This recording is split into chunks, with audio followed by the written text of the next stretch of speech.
반갑습니다. 오늘은 테슬라 뉴스를 정리하며 AI와 관련된 새로운 소식들도 함께 정리하겠습니다. 일단 첫 번째로 살펴볼 내용은 지난주 발생하였던 기가 베를린 시위입니다. 이 시위와 관련해서 독일 총리는 기가 베를린의 확장을 희망한다라고 밝혔으며 생산량 역시 2배로 늘릴 수 있기를 바란다고 밝혔습니다. 이 시위 자체는 지난 일요일에 해산이 되었습니다. 다만 시위대는 앞으로도 추가 시위가 있을 수 있을 것이라고 여전히 협박을 하였으며 시위 중에 공장 진입까지 시도하였지만 이는 성공하지 못했습니다. 시위에 약 1000명 가까운 사람들이 참여하였고 일부 몸싸움이 있기도 하였지만 대부분 차분한 분위기에서 진행이 된 것으로 파악되었습니다. 또 흥미로운 점은 이 시위에 참가한 사람들이 겉으로는 환경 때문에 시위를 한다라고 밝히고 있지만 사실 기가 베를린이 가장 친환경적인 공장임에도 불구하고 기가 베를린을 타겟으로 삼았다는 이상한 일이 발생하고 있기도 합니다.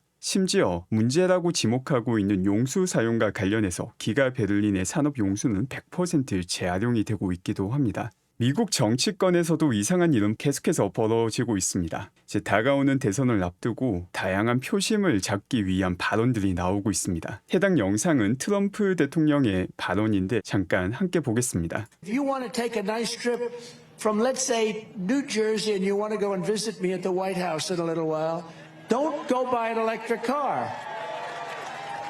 You won't make it. 뉴저지에서 본인이 있는 백악관까지 찾아오고 싶다면 전기차를 사지 마십시오. 왜냐하면 전기차로는 한 번에 올 수 없기 때문입니다. 라는 발언을 하는데 이는 사실이 아니기도 합니다. 뉴저지에서 백악관까지는 220마일밖에 되지 않기 때문에 테슬라 차량이면 손쉽게 갈 수 있고 또 이와 관련해서 실제 한 번에 가는 영상을 촬영하는 사람에게 $500를 지급할 것이라고 브래드포드 씨께서 게시글을 올렸는데 벌써 촬영을 시작한 분이 존재하기 때문에 조만간 사실관계를 확인할 수 있기도 합니다. 바이든 대통령 역시 크게 다르지 않습니다. 대선이 다가옴에 따라서 중국 전기차에 대한 관세를 무려 4배를 인상하였는데 그렇게 되면은 총 관세가 27.5%에서 102.5%로 인상되게 됩니다. 이는 거의 인도에서 전기차에 매기던 관세인데 사실 100% 관세라는 거는 그냥 수출하지 마라라는 의미가 되기도 하고 표심을 얻기 위한 정책을 펼치고 있다는 것을 볼 수 있기도 합니다. 또 동시에 미국 내 태양광 패널과 관련된 산업을 보호하기 위해서 관련 기계는 제외할 것이라고 밝히기도 하였습니다. 이처럼 좌우를 떠나서 정치판에서는 가장 많은 표를 얻기 위한 사실관계를 떠난 발언과 정책을 펼친다는 것을 볼 수 있으며 올해 말 미국 대선에서 누가 당선이 되든 테슬라에게 얼만큼 덜 피해를 주느냐의 문제이지 안타깝지만 크게 도움이 되는 상황은 아닐 것이라고 보입니다.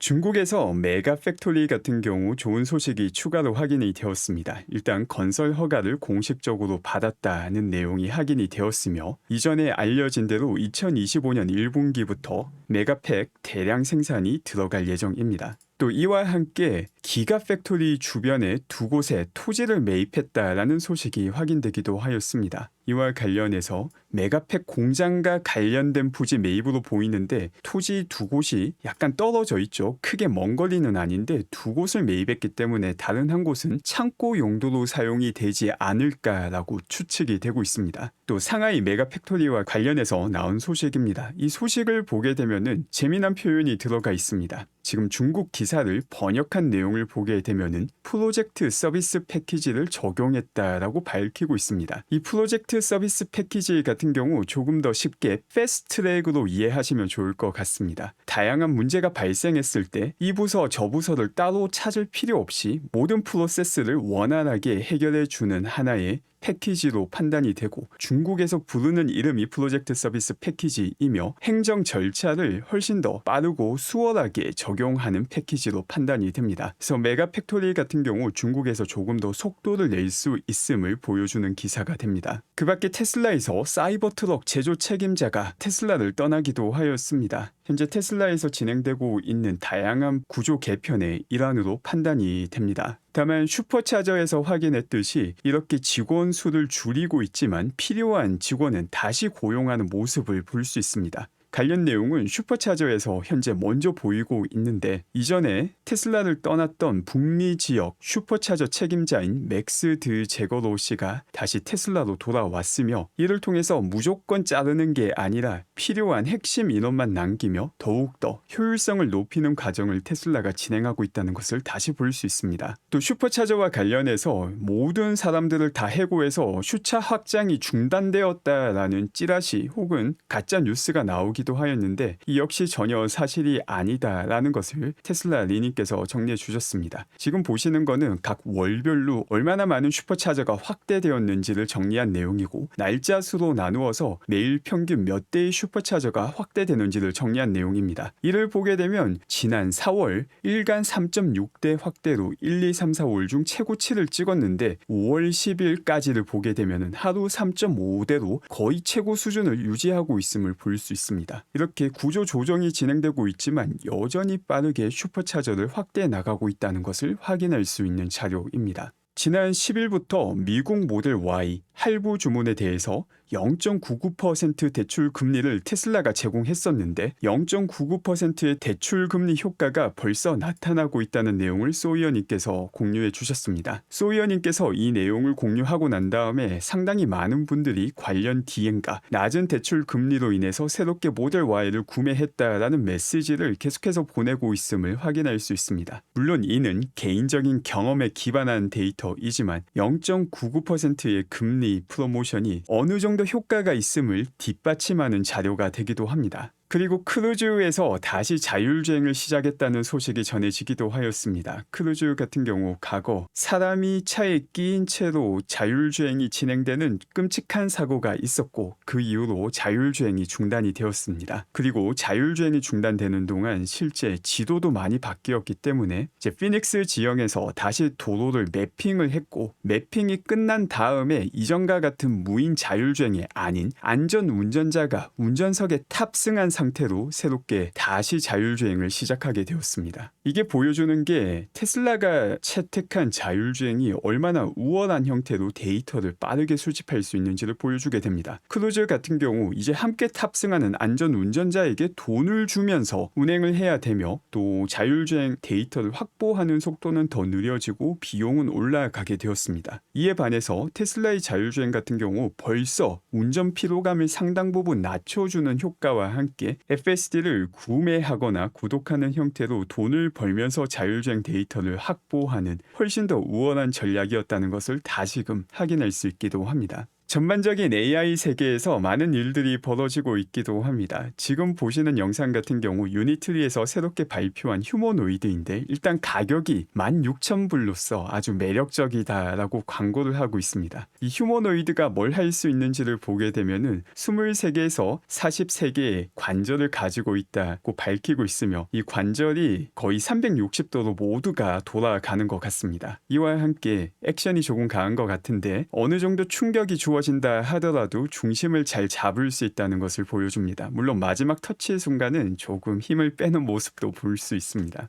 이렇게 관절이 360도로 돌아가며 다양한 요가 자세를 취할 수도 있으며 전체 휴머노이드의 무게가 35kg밖에 되지 않기 때문에 손쉽게 들 수 있음을 볼 수 있기도 합니다. 이 밖에 트레이닝된 움직임을 다양하게 재현할 수 있다는 것을 강조하고 있기도 한데 현실 세계에서 얼마나 유용한지에 대해서는 아직까지는 조금 의구심이 많이 들기는 합니다. 호드를 까는 모습을 보여주고 있는데 실제 호드를 까기 위해서 16,000불짜리 휴머노이드를 쓰거나 아니면 병을 따기 위해서 휴머노이드를 쓰는 일은 사실 크게 많을 것 같지는 않습니다. 결국 휴머노이드 쪽에서도 얼마나 일반화되어 있는 휴머노이드를 만들 수 있는가가 핵심인데 지금 나오고 있는 휴머노이드의 경우 대부분 상당히 제한적인 쇼맨십에 가까운 움직임만을 많이 보여주는 상태이기도 합니다. 전 이 휴머노이드를 보면서 가장 먼저 들었던 생각은 보스턴 다이나믹스의 스팟입니다. 이 스팟 같은 경우 2019년부터 상업적으로 판매가 시작되었던 로봇이죠. 강아지 형태의 로봇이죠. 당시만 하더라도 이렇게 빨래도 정리하고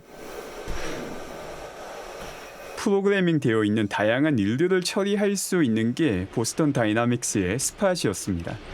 이 정도 제한적인 기능성만으로도 로봇이 정당화될 수 있다면 스팟 판매량이 훨씬 더 늘어나야겠지만 아직까지도 기믹으로 취급을 받고 특수한 목적으로만 사용이 되고 있습니다. 결국 이 폼팩터가 강아지이냐 사람이냐가 중요한 게 아니라 얼마나 일반적으로 활용될 수 있으며 실생활에 생산 능력을 올리는데 얼마나 기여할 수 있는가가 핵심이고, 아직까지 현실 세계 AI에서 의미 있는 완성도로 생산력 향상을 보여줄 수 있는 기술은 자율주행이 유일한 것으로 보입니다. 그런데 디지털 AI 쪽은 발전 속도가 좀 많이 놀랍습니다. 오늘 새롭게 발표된 오픈 AI 챗 GPT-4O를 보게 되면은 상당히 놀라운 능력을 보여줍니다. 이제 주요 몇몇 부분들을 함께 보겠습니다. That's awesome. Just take a deep breath. 자, 지금 라이브 시연 중인데 라이브 시연 중에 너무 긴장이 되어서 나에게 조언을 달라라고 말을 하였고 심호흡을 하라는 조언을 제공해 줍니다. And remember, you're the expert here. I like that suggestion. Let me try a couple deep breaths. Can you give me feedback on my breaths? Okay, 그래서 심호흡을 할 테니까 여기에 대한 피드백을 달라고 말을 하며 here I go. Whoa, slow a bit there. Mark, you're not a vacuum cleaner. 그래서 이 심호흡 소리를 듣고 실제 피드백까지 제공해 줍니다. 현재 현장 시연이다 보니까 챗 GPT의 음성이 중간중간 끊겼는데 너무 빨리 호흡을 한다, 속도를 줄여라, 너는 진공청소기가 아니지 않느냐라는 말을 합니다. 이게 별거 아닌 것 같지만 사실 상당히 중요한 의미가 있습니다. 이전까지 챗 GPT-4 버전에서는 음성을 음성으로 인식하는 게 아니라 텍스트로 전환하고 이 텍스트를 기반해서 대답을 주었는데 여기서 명백히 볼 수 있듯이 음성을 그 자체로 인지했음을 확인할 수 있습니다. 호흡 속도가 너무 빨랐다 라는 걸 인지하고 여기에 걸맞는 대답을 준 것이죠. 이와 관련해서 안드레 카파시가 이번 버전에서는 세 가지 모달리티를 모두 처리한다고 밝혔는데 여기서 처리하는 모달리티가 텍스트, 오디오, 시각을 각각 그 자체로서 인지한다 는 것을 의미하게 됩니다. 그래서 이전에 단순히 텍스트만 처리하던 모델에서 훨씬 더 발전했음을 보여주고 있으며 또 동시에 실시간으로 처리할 수 있을 만큼 추론 속도 역시 아주 빨라졌음을 확인할 수 있기도 합니다. 또 그 밖에 음성과 관련된 데모에서도 상당히 인상적인 부분이 많습니다. 과거 챗 GPT-4 같은 경우 음성이 하나로만 제공이 되었는데 이번에 4.5 버전 같은 경우에는 새로운 목소리들이 상당히 많이 등장했습니다. 그런데 목소리가 많아졌다라는 게 중요한 게 아니라 그 톤이 아주 다양해졌습니다. 지금 보시는 영상 같은 경우 이제 상당히 많은 풍자를 담아서 이야기를 해달라고 부탁했는데 Sounds just amazing. Being sarcastic all the time isn't exhausting or anything. I'm so excited for this.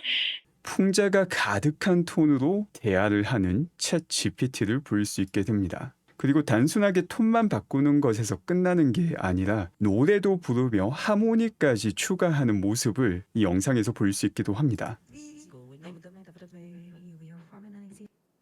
Can you sing even faster than that? 더 빨리 노래 불러줘. Okay, now go back and sing slower. 이제 뒷부분에서는 하모니를 요청하니까 Cisco in the month of May. It's a Friday called What May. 조금 부족한 하모니이지만 두 가지 음성을 통해서 하모니까지 재현하는 모습을 확인할 수 있습니다. 그리고 이 다음에 나오는 영상에서는 저는 왜인지 모르겠는데 불쾌한 골짜기가 조금 느껴졌습니다. 귀여운 강아지 영상을 보여주면서 이 영상에 맞는 목소리가 나오게 되는데 Hello there, cutie. What's your name, little fluff ball? This is Bowser. Well, hello, Bowser. Aren't you just the most 사실 귀여운 강아지를 봤을 때 나오는 일반적인 여성의 반응이 너무나도 잘 표현되어 있는데 실제 사람이 아닌데 이런 표현이 나온다라는 점이 좀 기분이 많이 이상하게 느껴지기도 하였습니다. 오늘 발표된 GPT 같은 경우 이제 비정 기능은 API를 통해서 사용이 가능하고 일반적으로 많은 분들이 구독하고 있는 GPT 같은 경우 텍스트 기반에서도 추론 속도가 엄청나게 많이 향상이 되었습니다. 조만간 오디오와 비디오까지 출시가 될 예정이라고 밝혔으며 있었으며 속도는 빨라졌음에도 불구하고 API 기준 가격은 절반으로 떨어지게 됩니다. 이게 사실 생각보다 많이 놀라운 건데 기능은 더 좋아졌는데 가격은 반으로 떨어지고 있는 게 현재 디지털 AI 상품의 추이가 됩니다. 이 다음 영상도 개인적으로 상당히 인상이 깊었습니다. 지금 이 영상, 이 데모에 나오는 사람이 칸 아카데미를 운영하신 분입니다. 이분 같은 경우 원래 헤지펀드 출신이고 2000년대 초반부터 칸 아카데미를 운영했습니다. 칸 아카데미가 어떤 곳인지 잘 모르시는 분은 우리나라 메가스터디의 손준이라고 생각하시면 됩니다. 근데 메가스터디 같은 경우 인터넷 강의를 판매하는 비즈니스로 상당한 수익을 냈는데 칸 아카데미 같은 경우 모든 강의를 무료로 공개하였습니다. 이분이 직접 수학부터 물리학 그리고 사실상 고등교육 과정의 모든 과목을 인터넷으로 무료로 공개를 했던 분이고 또 설명 자체도 아주 깔끔해서 칸 아카데미 자체가 영어권에서 상당히 큰 인기를 얻기도 하였습니다. 그래서 우리가 이 교육의 흐름을 보게 되면은 온라인 강의가 시작됨으로써 모든 학생들이 가장 수준 높은 강의에 손쉽게 도달할 수 있는 시대가 열렸었는데 이제 AI를 통해서 단순한 온라인 강의가 아니라 1:1 맞춤 강의가 가능한 시대가 되기도 하였습니다. 특히나 이 데모 영상이 상징적인 게 이분이 바로 그 온라인 강의의 아이콘과도 같은 분인데 이분이 직접 AI를 통해서 1:1 맞춤 강의를 진행하는 데모를 시연하였다라는 점 역시 저는 좀 많이 상징적인 데모 영상으로 느껴졌습니다. myself and my son Imran here to try out some of their new technology. And so we're curious about 간단한 삼각형의 성질과 실제 제대로 이해했는지 아이패드를 통해서 표시하면서 AI가 알려주는 모습입니다. Is the longest side of a right triangle and is directly opposite the right. 교육산업 전반이 뒤집어질 수밖에 없음을 잘 보여주는 데모 영상이기도 합니다. 이처럼 디지털 AI 역시 발전 속도가 정말 소름 돋을 정도로 빠르다는 게 사실이기도 합니다. 디지털 AI에서 다양한 새로운 컨텐츠를 글로 만들고 음악으로도 만들고 이미지와 영상으로도 만들고 있는 상황입니다. 현실 AI 같은 경우 아직까지 의미 있는 생산력을 올려주는 게 테슬라의 FSD가 유일한 상황인데 상당한 성과를 벌써 보여주고 있는 디지털 AI와 테슬라의 현실 AI, 앞으로 다가오는 경쟁과 또 협력 어떤 식으로 진행될지 저도 상당히 궁금합니다. 오늘 제가 준비한 영상은 여기까지이며 오늘 또 함께해 주신 분들 감사드리며 좋은 하루 되시기 바랍니다.